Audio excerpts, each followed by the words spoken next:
ഇത് തിരുവനന്തപുരം ഇലങ്കം വാർഡിൽ നമ്മുടെ ഒരു ആനിമൽ ലവറായിട്ടുള്ള ചേച്ചി 6-7 സ്ട്രീറ്റ് ഡോഗ്സിനെ സംരക്ഷിക്കുന്നുണ്ട്. അവർക്ക് ഫുഡൊക്കെ കൊടുത്ത് ഇവിടെ സംരക്ഷിക്കുന്നുണ്ട്. ഇവിടെ ഈ രാഷ്ട്രീയമായിട്ടുള്ള പകപോക്കൽ കാരണം ഇവരുടെ ഫീഡിങ് സ്റ്റോപ്പ് ചെയ്യാൻ വേണ്ടിയിട്ട്, അതായത് ഇവിടുത്തെ വാർഡ് കൗൺസിലിന് എതിരെ ഒരു ആയുധം വെക്കാൻ വേണ്ടിയിട്ട് ഈ പാവപ്പെട്ട മിണ്ടാപ്രാണികളെയും കൂടെ ഇരയാക്കിയിരിക്കുകയാണ്. ഇവർ നാട്ടുകാരെ കടിക്കുന്നതെന്നൊക്കെ പറഞ്ഞാണ് കൊണ്ടൊരു ഫ്ലെക്സ് വെച്ചിട്ടുള്ളത്. പക്ഷേ ഇതുങ്ങൾക്ക് ഞാൻ ഫുഡ് കൊടുത്തിട്ട് അടുത്ത് പോവുകയാണ്. ഇത് നിങ്ങൾ ആരും ഉപദ്രവിക്കുന്നുമില്ല.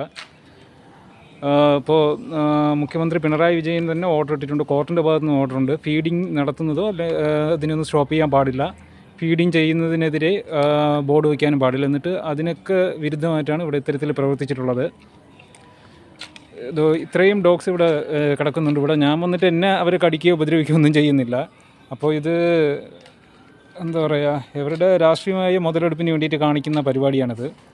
എന്തായാലും ഇവർക്ക് നേരെ പരാതിയായിട്ട് മുന്നോട്ട് പോകുന്നുണ്ട് ഇവിടുത്തെ ആനിമൽ ലവേഴ്സ് ഓർഗനൈസേഷൻ എല്ലാം കൂടെ ചേർന്ന്. എന്തായാലും ഇവിടുത്തെ പ്രാദേശിക CPM നേതൃത്വം കാണിക്കുന്നത് വളരെ മോശമായിട്ടുള്ള പരിപാടിയാണ്. രാഷ്ട്രീയപരമായിട്ട് നിങ്ങൾക്ക് എന്തെങ്കിലും പ്രശ്നങ്ങളുണ്ടെങ്കിൽ അത് വേറെ എന്തെങ്കിലും കാരണങ്ങൾ കണ്ടെത്തി വാർഡ് കൗൺസിലറിനെതിരെ പ്രതികരിക്കുക, അല്ലാതെ ഈ മിണ്ടാപ്രാണികളെ ഇതിലോട്ട് വലിച്ചഴക്കരുത്.